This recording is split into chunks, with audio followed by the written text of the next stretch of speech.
Welcome back, everybody, to episode 656, whatever this is, of Real Good Friends. This one, we survived.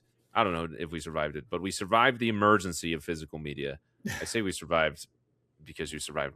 That analogy didn't go as well coming out as it was in my brain. Anyway, we are here to talk about the things we always do. We got profits and pro picks, the things that are happening in the box office, what movies we saw recently, and then all of the topics today have come from pro. So I'm going to go on a journey with the rest of you. I have no idea where this is going to go. All I know is we're going to talk about our favorite summer movie memory, favorite childhood summer movie memory, how we can fix the movie-going experience, the theater experience for everyone, children and adults alike.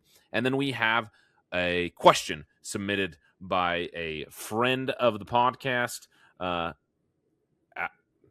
to thrill. Out to thrill. Okay. My dyslexia did not like those T's and O's next to each other. Anyway. It took me a while to get it too. Yeah, it's okay. Yeah, out to thrill. Okay, great. So that's what's going on today. We will just immediately turn over to Pro for Profits and Pros picks. Profits and Pros picks. So these figures all come courtesy of Box Office Mojo, and some really, I went a little bit more in depth this week, and I expanded it to more numbers, or not totals. So the winner this week, not really a surprise, Minions and Monsters, the latest entry in the Despicable Me / Minions franchise. The surprise, though, is that it underperformed really significantly here. $37 million from just the weekend. It opened early. It opened 7-1. So now it had a $62 million over that 5-day frame, which is actually the lowest in the franchise history, which is prompting people to ask the same questions as been asked whenever there's a down outing or opening for a franchise. And is the IP, is it fatigue? If people tired of it, I don't know. So I had thoughts about it because I actually did see it this weekend. So I'll talk about that in a second. Toy Story 5 came in second place with 30.3 million, 365 million total in its third week. That's, again, domestic, not worldwide. The other major wide release this weekend was the new Angel Studios movie, Young Washington, came in at 19.3 million. Supergirl, last week's runner-up in its second week, suffered a pretty... I would just call it what is a disaster. Yeah, that's bad. $8.6 million box office this weekend, which equates to a 76.8% drop week over week, for a total now domestically of $57.472 million. Just a total flop, dead on arrival film. Which questions, why did they think that was a tentpole release? I know they were writing off the coattails of Superman, but Supergirl is not as widely known as an IP. I feel right. Going into it, but then I don't know. I think James Gunn. I don't think he could be in. I think he's in trouble. I think Man of Tomorrow, the next Superman movie, will do well, not really well. And domestically, I don't know about worldwide because Superman seems to be a very American hero. Resonates definitely more with American audiences. So I'm curious to see where the DCU goes from here, which is something we talked about last week. And then in fifth place, a movie that we both enjoyed, Disclosure Day, 5.7 million, now in its fourth week. 105 million domestically total. Other notable movies, Obsession, now in its eighth week, $245 million domestically, $403 million worldwide. All of that on a budget of $750,000. So that movie is extremely profitable at this point. I think it's the biggest A24 movie that they've really. Is that A24? I think it is. Backrooms or is it Backrooms was A24. Okay, that's the biggest A24 film, I believe. Okay, Backrooms now in its sixth week. Speaking of, $190.4 million. Following up on a couple of IPs that are kind of nearing the end of their runs. that we had discussed before. Masters of the Universe, kind of meandering with $111 million total worldwide. Mandalorian Grogu, $331.5 million worldwide for a Star Wars film. That's really low, in my opinion. And then Michael, we're on the $1 billion watch still. I think we should get there next weekend at $991.4 million worldwide. It actually just surpassed Passion of the Christ domestically for the highest grossing biopic domestically. So wow. The last time it beat Oppenheimer was the worldwide gross. Passion of the Christ was still the largest domestic biopic. This made more money now than Passion of the Christ has. Wow. Which actually, Passion of the Christ is getting re-released this year at some point, because I think the sequel is coming out next year. Mel Gibson, I think they're finishing up film production. They're finishing the filming of that. Interesting. But yeah, upcoming releases for this weekend. Moana, the live action Moana movie. Early tracking is not very good on it. So we'll see what happens with that. The Invite, starring Seth Rogen, Olivia Wilde, Penelope Cruz, and Edward Norton, which is probably the movie I will see next weekend, is actually getting really positive buzz early on, like good reviews. People say it's hilarious. It's a good dramedy. So I'm looking forward to that. The new Evil Dead movie, Evil Dead Burn, comes out next weekend. And for you, Harry, I know you are an anime enjoyer, and other people in the Discord are as well. My Neighbor Totoro is is a studio. How do you pronounce it? Ghibli. It's both. Yeah. Okay. I've heard it both ways. Studio Ghibli Fest 2026. Yeah. So that's your profits and pros picks from last week. My review is Ashley went and saw Minions and Monsters. It's the first Minions movie I've ever seen. I haven't seen any of the other ones. Ever? Yeah. Have you seen like Despicable Me? Nope. Wow. I am a kind of person that I don't like to. I judged it by its cover. I saw these Minions. I got annoyed of them like quickly. Yeah, they're pretty annoying. But story time. Ellen went out with a friend. She's going out of town next weekend, but she went out with a friend this past weekend. So Pro was home alone, and I was bored. And I'm like, well, I have a free credit at the movie at the theater. Let's go see what's playing. And then I looked at the options. I was like, none of this sounds good. Maybe I'll just go see Minions. Okay, I went and saw Minions for free. And you know what? I actually liked it. Wasn't a bad movie at all. Like, it wasn't what I was expecting. I mean, it wasn't, right? Like, I was expecting a goofy family movie.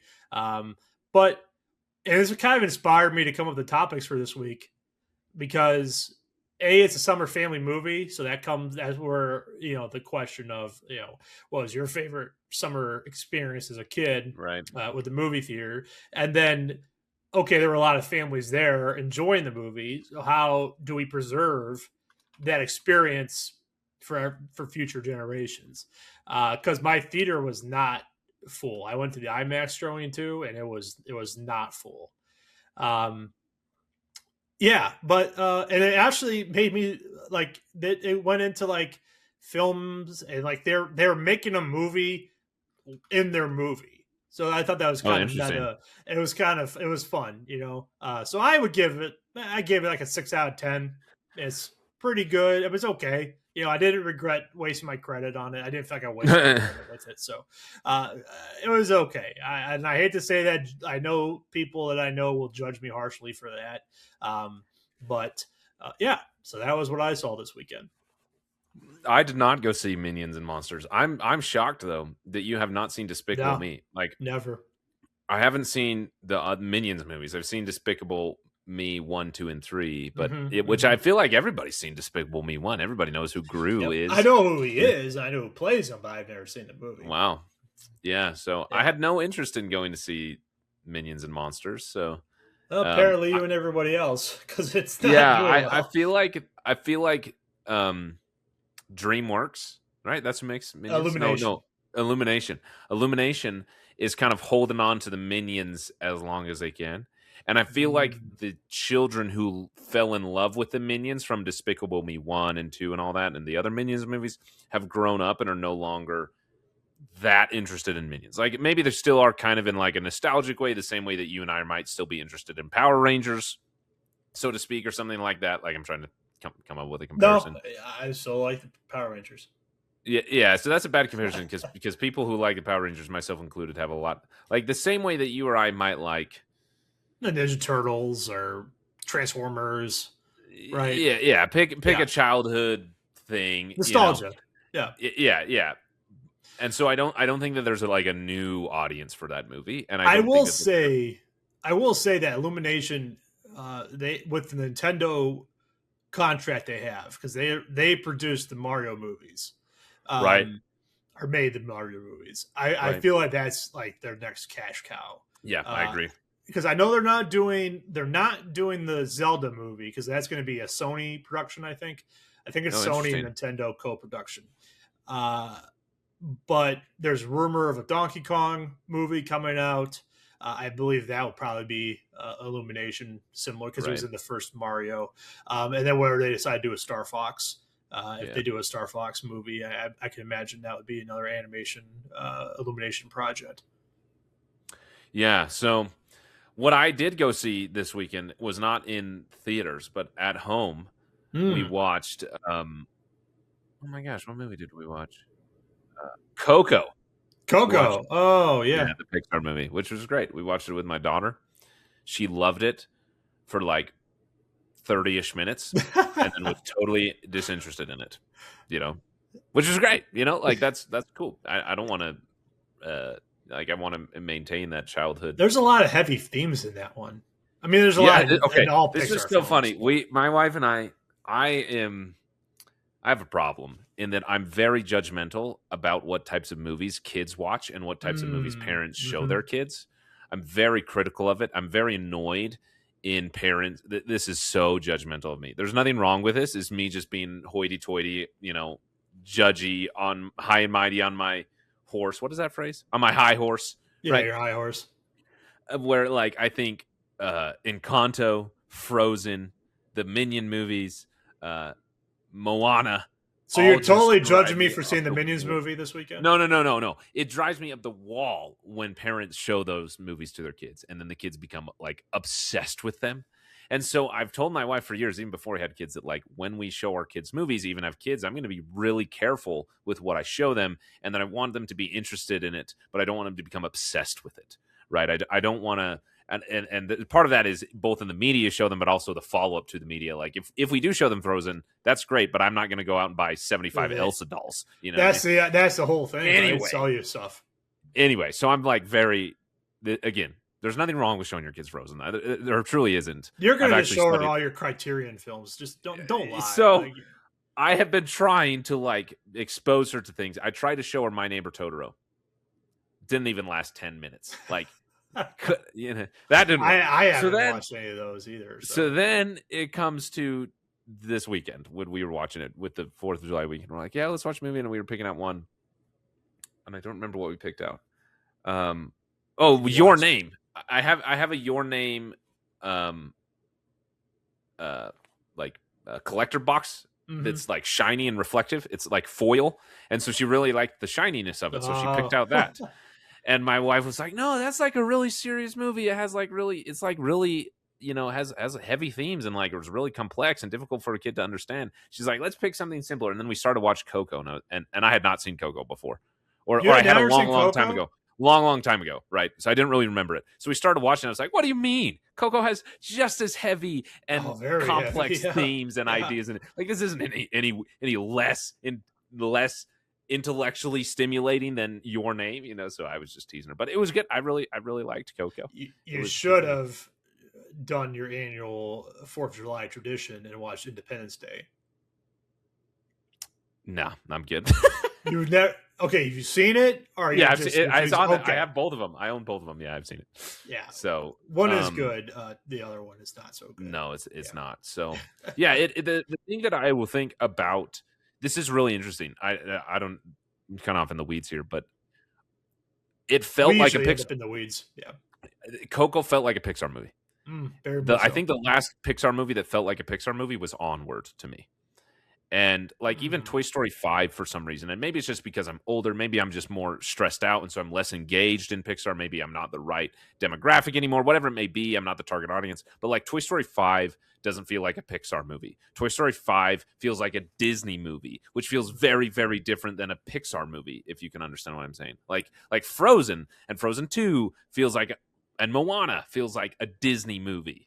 You Mm-hmm. know, Toy Story 1, Toy Story 2, even Toy Story 3 feels like a Pixar movie. The same way that Cars feels like a Pixar movie and Cars 2 feels like a Disney movie. Hopefully people get what I'm saying. I'm seeing the Like pattern there because it's all like sequels. no, it's not just sequels. You know, like another one um what is the recent the Elemental. no, Elemental was a good Pixar movie. What was the one with the boy who was like a fish and they were in Italy? Oh, That one felt like a Disney movie. You know, like Luca. Was that what it's called? Luca, that's what it was. Turning Red, I'm kind of back and forth on and whether I believe. What Anyway, about the one with Jamie Foxx? Soul. Soul. Oh, my Soul's really good. Yeah, I love Soul. So, This should have been our uh, topic for the week. Pixar films. yeah. I mean, I could talk about them. Anyway, we watched Coco. It was good.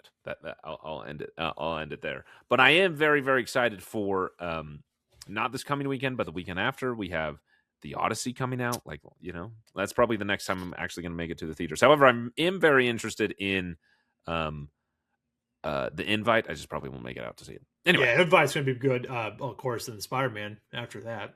yeah, very, very exciting. Yeah. So I guess that will Eat take us good. on to topic number 2, which is our favorite. If I remember this right, it's summarized on here because we had to fit it on the screen for the people watching. But it's our favorite childhood summer movie memory. Right? You got to have all Yep. those adjectives right. It's got to be from your childhood. It's got to be a During the movie. summer. Yep. It's got to be during the summer, and it's got to be memory. You know. Yep. Yep. So go ahead, bro. This is your Yeah. your topic. So seeing the minions and the monsters, I saw a bunch of families, and they were all like, it reminded me of being a kid and my parents taking me to the movie theater.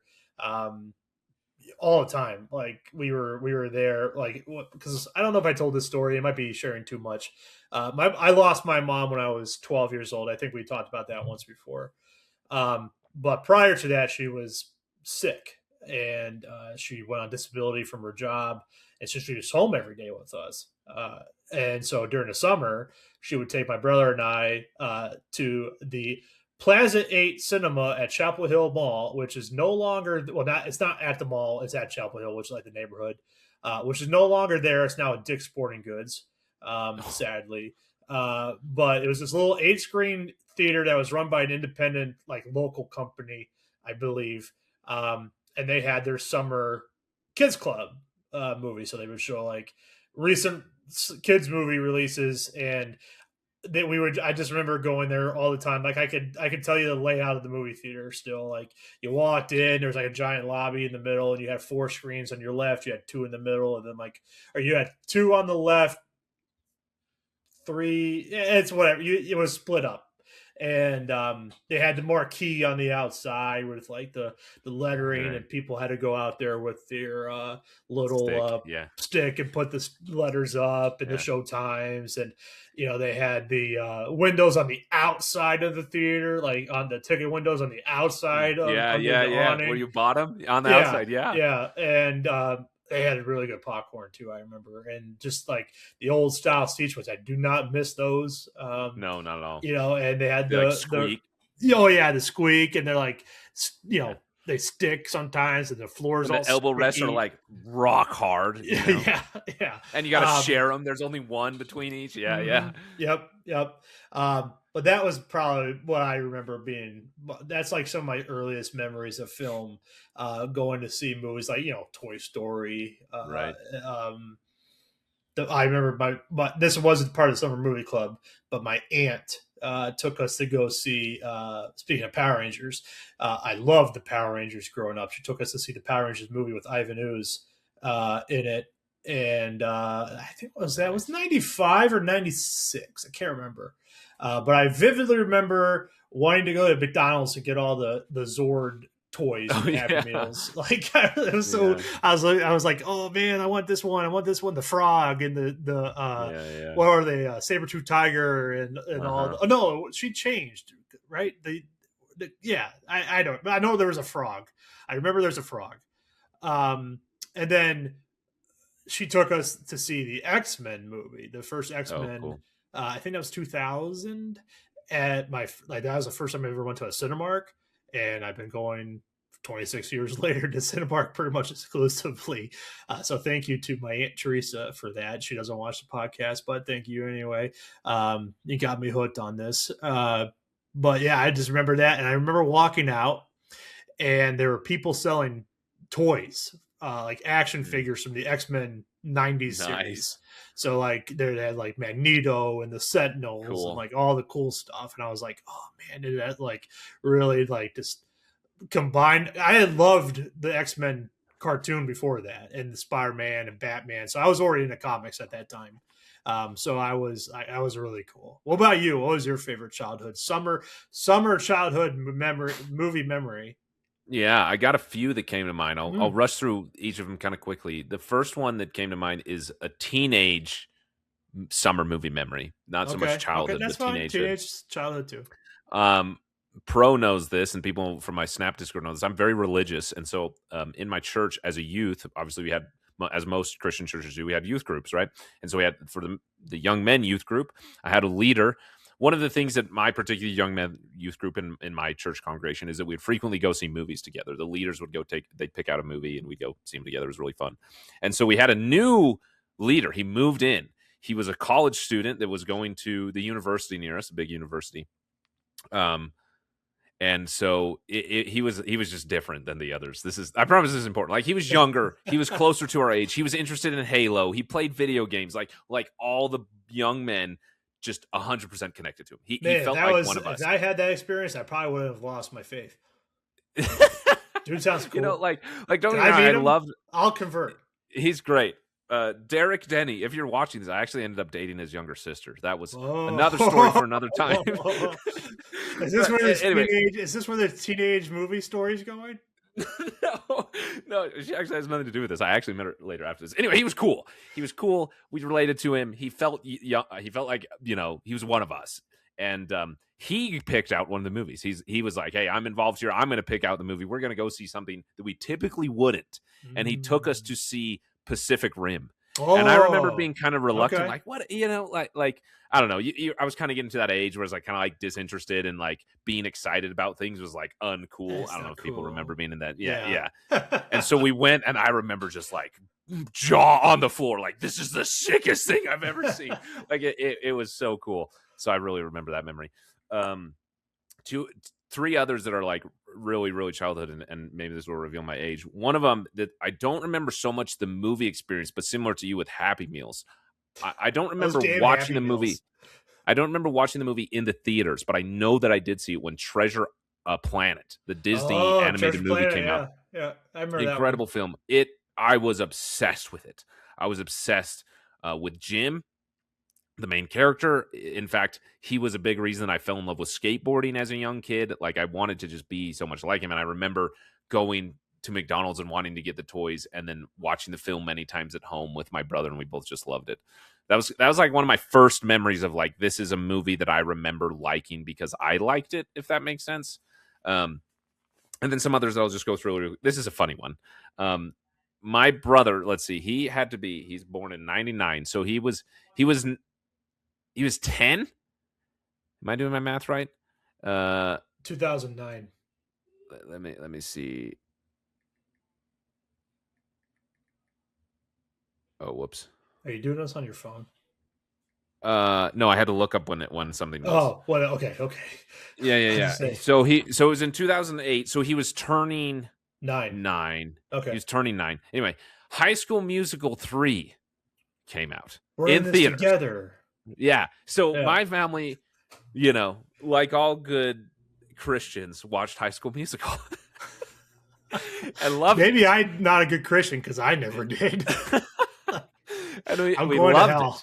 It was incredible, which actually is funny. The school that they filmed it at, Mm-hmm. East High, is in the state that I live in. And Oh, that's actually, cool. as an adult You actually later, visited I it? was a teacher at the Oh, school. yeah. Oh, that's pretty cool. That is And cool. okay, this is so funny. I remember when I first started teaching, I was like, "Oh my gosh, this is like East High!" And I remember talking to my students, like, "Guys, do you realize that you're at East High?" Like, I was a huge And they're deal to like, me. And no, I they're don't like, know. "Whatever. You're like, this is so stupid." Okay, Unk. Yeah. Yeah, yeah. Like, it Yeah. just made me feel so old. Anyway, so yeah, I remember my brother for his birthday picked out that he got to go see a movie, and I need to look it up and remember, but there was another movie that was like way more boyish, way more actiony, way Hmm. more, isn't whatever it was, and he chose to go see High School Musical 3 instead in theaters. And I remember in the theater being so angry that we weren't seeing whatever movie we Was The could have been Dark seeing. Knight? I Because I don't think Dark remember. Knight was 2008, if I I'll remember have to. correctly. It was in October 2008. Whenever October, November. Oh, Anyway, no. The Dark Knight was a summer movie. yeah. Yeah. So I just remember watching High School Musical 3 and being mad we weren't watching whatever else we could have watched. But so I'll conclude this with it. Like, this is when you said what's your favorite childhood summer movie memory. This is it.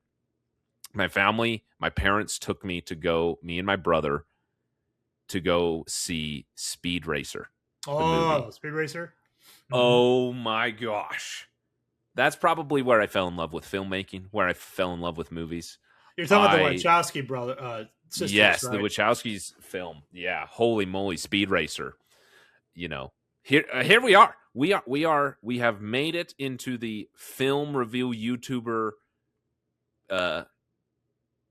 culture because we're talking about Speed Racer. But I was obsessed with Speed Racer. I remember dying to go see it again because my parents wouldn't let me buy it on DVD, and I remember just like reliving the memory of watching it in the theater in my head because I couldn't, like, I just wanted to experience the movie over and over again. Um, it really just captivated me in a way that nothing else had before. It's just such a strong memory, which is weird because when I watched it again as an adult, I now own it on disc. It was way different than I remembered. A completely different experience. I was like in Usually is. tears. I remember this, my wife makes fun of me, but I remember I finally bought it and I sat down to watch it, and my wife came home as I was finishing the movie, and I was like, I was an emotional wreck. Like there was something about like finally being an adult and being able to buy the movie that I wanted to buy that my parents wouldn't let me, and then also connecting to it, to the emotions of the story and appreciating it on a higher level. Like it was really like a film experience to remember for the rest of my life, and that started with my parents taking me to see it as a kid. So there we go. I apologize. That was kind of long. No, you're fine. I ramble too. It's okay. Speaking of birthday parties, you brought up picking up a movie for your birthday. As much as I love movies, I don't recall having a birthday party at the movie theater. But you know what I did have mine at, and maybe you're too young to remember this. Discovery Zone. Oh yeah, yeah. I had a couple birthday parties there, and they were so cool. Unrelated topic, but that could be a topic for another day. I love Discovery Zone. So speaking of topics, move us on to this next one here. How can we? Let me read this exactly as Pro sent it to me. He said, "How would you fix things to preserve the movie-going experience for everyone, families included?" Yeah. So what brought this topic about? Yeah, well, again, comes back to seeing the Minions and the Monsters, which got me thinking about my summer movies, which then got me thinking, how do we make sure that this keeps going for future generations? Because you hear all this, like, I don't want to say doom and gloom, right? Because movies are doing well, but they're becoming increasingly expensive to go to. And I don't necessarily know that there's ever a fix for cost. I don't know if we're ever going to put that genie back in the bottle and go back to like cheaper prices and stuff like that. What specifically prompted me was I was at the theater. I was in line to get my concessions, and you walk in at my Cinemark. You walk in. I wish they would do, because it's usually if you walk in the main lobby, you have 12 stands in front of you, like cashiers, and then you go up. They're responsible for taking your order, getting all your stuff, and then bringing it back to you and cashing you out and all that. It takes so long. It's so inefficient. I wish they would just go to like a grab and go system with a checkout like that's manned or like monitored, and you can just self check out and just leave. I know probably people be, but that's a long tangent. Anyway, the person in front of me, I could hear them. They were to my right. It was her mom, a friend. So I'm assuming it was like her son's friend and like two other little boys. Their total came out to $100 for their concessions. And they came to my IMAX showing, which I can only imagine how much I spent on that. I spent, if I didn't have the credit, it would have been $15 for my ticket alone. So what, four or five of them? I mean, that's a $200 day, And what I remember being a kid was we took advantage of the summer movie club, and they still do that, right? And they're discounted prices. But I remember we went frequently to the movies. And if prices are going to keep up this way, like how do we? I don't know if you can ever go back to fixing that. The more I talk about it, maybe the topic is kind of stupid. Save me here, please. But like, I don't know. Like, make sure that I don't know. I don't know how to fix it. Mm-hmm. Here's the thought that I had is that as I was reliving, these are good topics I have together. As I was reliving some of the summer childhood movie memories that I didn't mention, of most of them outside of like Speed Racer, High School Musical, and the Pacific Rim, they all happened at my local theater. That I think it's a Cinemark. Maybe it's not even a theater anymore. Anyway, it was a discount theater. It was. Oh yeah, the second runs. Yeah, like after the movie had finished playing through its main run, you could go and watch it for like $5. I think it was. Yeah. Even cheaper sometimes. It's like, yeah, I saw a lot. So fun fact, I talked about this actually with somebody the other day. Do you know why they're called second run theaters? Or they were? Because so what happens is back in the day when they were like showing on reel still, the first run theaters, like your Cinemarks, your big theaters, they would use the reels and then they would ship them then to the second runs. So they were basically being run the second time in their projectors. So that's why you had lower audio quality, lower visual picture quality, because the film is worn already. And so that's why they were cheaper, and they made all their money then on concessions. Right, like that's kind of how they still do that now. But now everything's digital. But then streaming is another casualty of streaming.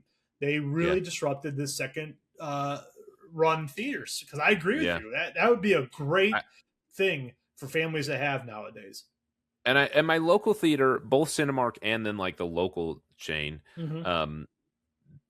does things that's not quite the same, but they like during the summer they do $5 movies. Like they have $5 Tuesday, which is like everyone goes there, not just families. But then they also have specifically like they both do it kind of differently, but they do like a it's kind of like a summer movie club where it's like $5 for a ticket to go see like a really old movie, or not an old movie, but like it's not a recent movie, but it's being displayed in theaters.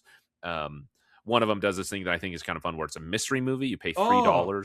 And all it does is say the rating, and then parents can take their kids to it, and then it's just a random movie that they don't know what it's cool. Yeah.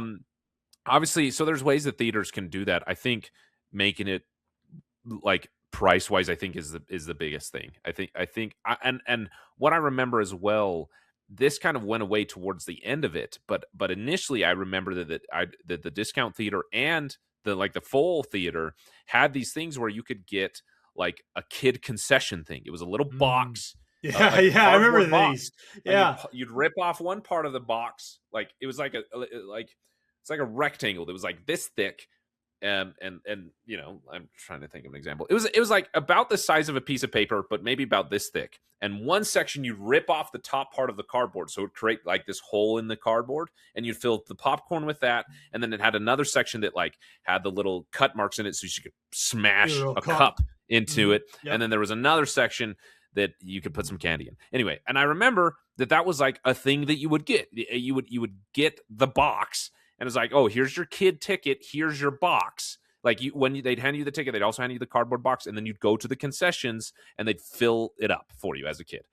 And so I think that there's that element of it. But obviously, these movie theaters have to make money. They have to Yeah. they're business. So I don't and also there's a little bit of like shaking my fist in the air that I wish corporations would care about these third spaces that are needed, and how streaming, as you said, takes these things away, and discount reruns aren't really a thing, and Yep. distribution for theaters is more expensive, so they can't do discount tickets, so concessions are more expensive. Like the things just kind of domino effect together For to a sure. point where you're looking at like, is there anything that we could actually do? And maybe, yeah, cool, maybe there's a movie theater out there that's listening to us. Maybe there's there's someone, some C-suite executive on one of the film production companies who's listening to us. Sweet, I genuinely hope that they are, but realistically expecting that they are not. What can we do as the family members, as the parents, as the future parents, as the uncles, that whatever, like, what is it that we are? And maybe Pro won't like what I'm about to suggest. But if the solution is not to be able to actually go to the theater, I think making the theater experience at home is a really great way to preserve the movie going experience without going to the movie. And what I would say, and like that, some of my favorite memories as a kid is we had a neighbor. They bought a projector. This was when projectors were like Mm-hmm. pretty new. They brought a projector and they bought a really big projector screen that they put in their backyard on their balcony. So it hung from their balcony, and you just pull it down and it covered like the whole balcony. It was huge. And so in the summer, one day, it was like once every other week. It was a set time. Everyone in the neighborhood knew it was like a movie experience. It was at someone's house, right? Obviously it wasn't streaming. We'd have to have a disc or something. Obviously there's differences to it, but it was an event. It wasn't just, oh, hey, what do you want to watch tonight? It was an event. It was an experience. It was something to go to. It was something to be involved in. It was something to enjoy with other people.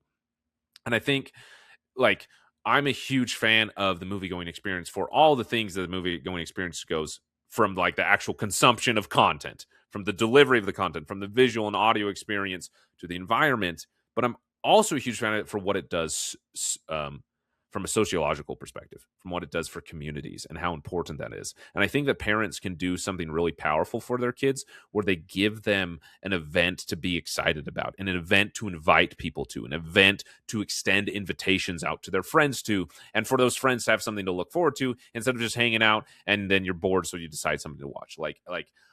If it's going to require some planning, it's going to require some effort. But I think that those, you know, and because if you can't afford it, kind of do it yourself type of thing is Yeah. No. is my long time way of saying it. Yeah. I I will always argue for the theater experience, but I do think that is a good idea. Because I don't remember really having that as a child. Like we always just went to the theater, Right. like and I was lucky enough to be able to do that. A that we had theaters to go to, and B that we had the money to go see the Yeah. movies. And it wasn't just my parents. Like I talked about my uncle Danny a couple times here before. I always remember, and this is kind of where I got into love, like really love movies. I would go in and it's to the Cinemark that I go to now. It's ironic because now I live up here, and he sadly passed on. Um, and I could still go to this theater that he always took us to. And you walk in, it's this 24 screen movie theater, huge building. You can see it from the highway as you're driving past it. It's got old style bulbs on the outside. It doesn't have the marquee, but you see the posters. You walk in, you get your tickets. You smell the popcorn. You hear all the sound. Movies are such a social experience, Yeah. and it hits all your senses. Yeah. And if you will never get that at your house. I'm sorry. Um, I'm very much on that. Okay, we need more options for families to go see movies, and movies. I guess I don't know if the answer is cheaper productions. I don't know if that will help. Lower prices down, but I doubt it. And the streaming is never going to go away unless it's like totally craters and collapses. Like it's never going to go away, Yeah. sadly. So I think it's on us again, kind of like the kind of what we talked about last week with the physical media, that it's up to us to take action. Like Yeah. you're a father, or if you're an uncle, or an aunt or a mother, are, just like the not even blood relative. If you have one of those, situations where your friend's kid is like your nephew or niece or whatever, take him to a movie once in a while. Just take him. Ask him. Yeah. Ask for permission first. Don't just like take the kid and then you get Liam Neeson Yeah. on you. But like, you know, ask for permission, right, and then go to the movies. That's what I would Yeah. take action in your own hands. I think that's what we have to do.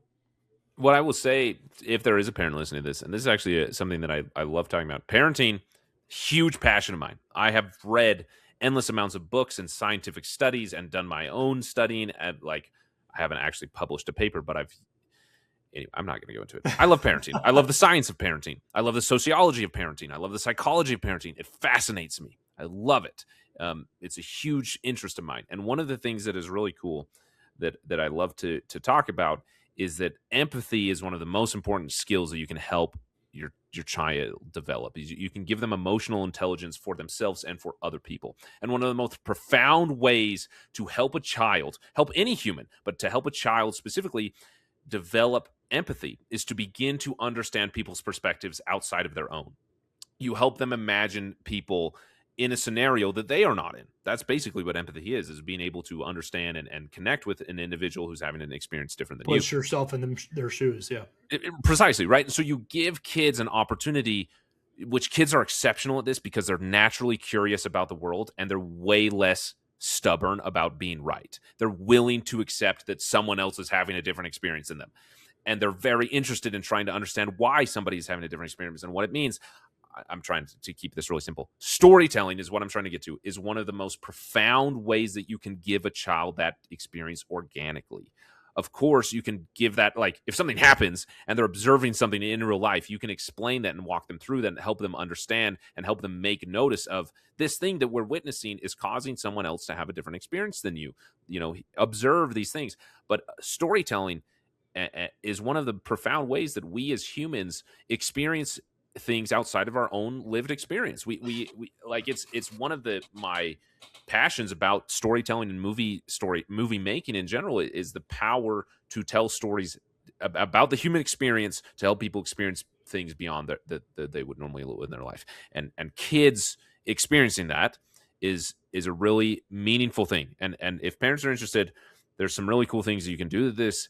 It's not going to be effective, and I apologize, I'm getting a bit of a soapbox on here, but it's just something that I think parents feel really powerless in regard to this. And so I want to empower them. And so if a parent is listening, here's my attempt to empower. Here's what you can do. You pick out a film that you feel is appropriate for your child or touches on themes that you feel that they could benefit from. If you want a recommendation on how to find those films, commonsensemedia.com, or maybe it's commonsensemedia.org. Common Sense Media, Google it, is a great resource. I use Common Sense Media for myself. Yeah, Common Sense Media is incredible. I use it like to see if okay, there's a movie I'm questionable about. Yeah, is it okay, what kind of gore am I expecting? Yeah. So I can go in really a little helpful. prepared, or how is it frightening? I don't really do horror or anything like that. So if there's if it's kind of borderline, I'll usually skip it. Common Sense Media is great in determining is the content safe for your child to view? Is it okay with your standards? But also it's really helpful in hey, I'm looking for a film that talks about these themes. It can help you pick one out. It's really cool. Anyway, you help your kid watch the movie, watch it with them, or know what the movie is about, and then ask them things about the character. Say, well, why do you think the character felt that way? Why do you think the character did whatever that they did? Ask them questions about the character's experience so that they begin to contemplate and question why the character would do something, why the character would be feeling a certain way, why, and it begins to help them expand their understanding beyond themselves. It's scientifically proven to be a really, really profound way to help children develop empathy and emotional intelligence. It's very meaningful to kids. Of course, it's a challenge because we have a problem where a lot of kids are just plopped in front of a screen to be distracted. Yeah. And it becomes that isn't doing anything for their emotional intelligence. In fact, any benefit that they might be getting from the storytelling in their emotional development is being destroyed in their intellectual development by being plopped in front of a screen without any social connection and without any parental engagement and all those things that I won't get into. But that's a cool way that parents can like if you're interested in movies and you want to use these things that are really cool and really entertaining and really enjoyable, here's a cool way that you can use them also to benefit your kid. You know, You that was know, a very long tangent. it's okay. I was thinking about this when you were talking because it kind of goes back to what we were talking about previously with the like theater etiquette and stuff like that. I feel like we're not just kids, but like all of us, adults, our parents' ages, and everyone in between. We're all being conditioned by this little phone, Mhm. right? And TikTok and Instagram Reels and YouTube Shorts. We want short form content. Yeah. You know, yeah, you're getting kind of a story in like parts, and it loses your attention, right? Like I can't tell you how many movies I see on TikTok now in parts. Like Hmm. they're clips and scenes from the movie, and they usually end. And then I'm like, oh man, I want to see this rest of this scene. I gotta go back to their profile, and I gotta scroll through and find the scene I'm looking for. And I think it's conditioned all of us to go away from. I mean, yeah, kids by default have a shorter attention span, right? But I feel like it's happening to adults too. Anymore. We're all being reconditioned to experience to expect like short content. As we Yeah. are at 46 minutes into this podcast, we are the Yeah. opposite of We're that. failing. But yeah, no, but you know what I mean. Like we're all being conditioned, and Yeah. I feel like there is something to what you're saying.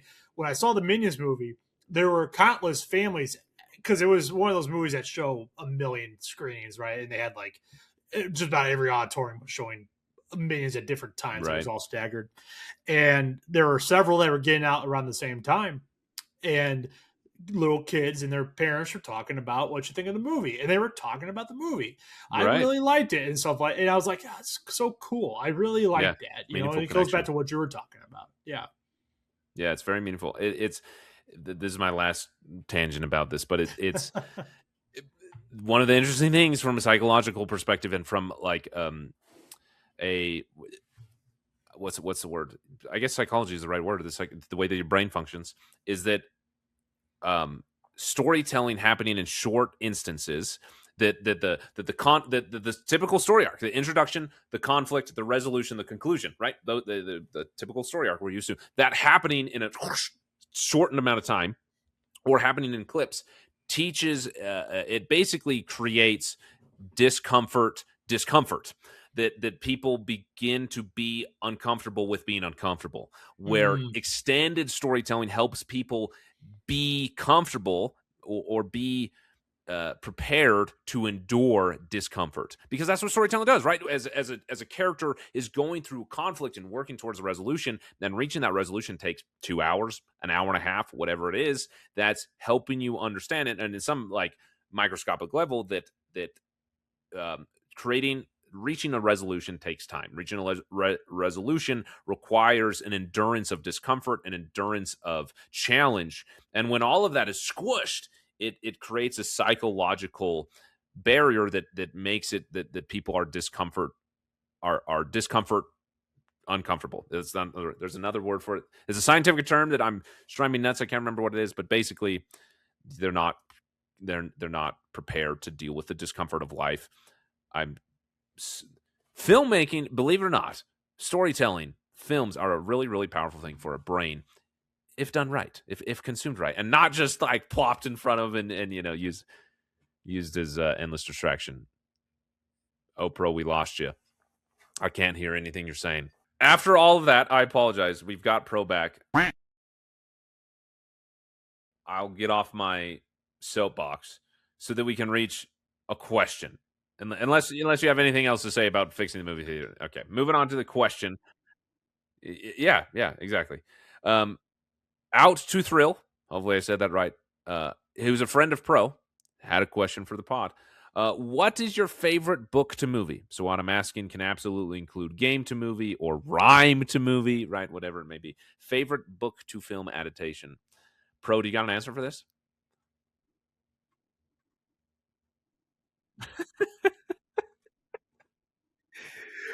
Um, man, this is really difficult for me to decide because there's some that I really, really love.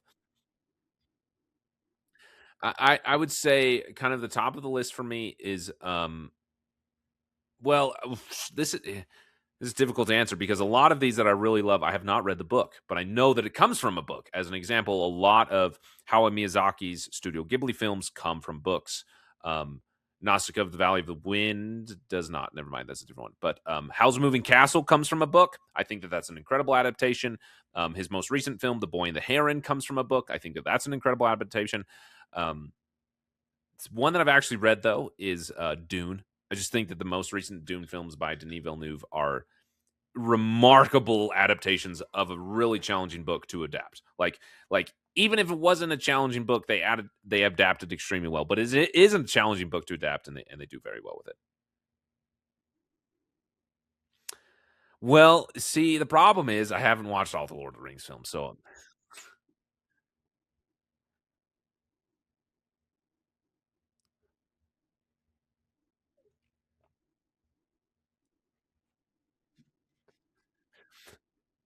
I have seen all the Hobbit films, and I have read The Hobbit. I have read the Lord of the Rings books, and I've watched the first two Lord of the Rings movies. This is funny, but way back when, let me tell you, way back when I was doing the basement binge, I had purchased. I had. Here's a long story. I had never seen The Lord of the Rings for various reasons that we'll get into at a different time. But then, as an adult and someone who loves filmmaking and was going to film school, I kept telling myself, "Oh my gosh, I can't be a film bro without seeing." Not that I want to be a film bro without seeing Lord of the Rings. But I had a podcast at the time, and so I just kept saving it. Like, if I'm going to watch Lord of the Rings, I want to make content out of it because, like, that excites me. Not I'm not like trying to exploit myself. It just was exciting. And so it was always just delayed. Like I never allowed myself to watch it because it's like, oh, I can't make, whatever. Like I just kept delaying it, delaying it, delaying it. Finally, I sat down to watch it. My brother uh, was here.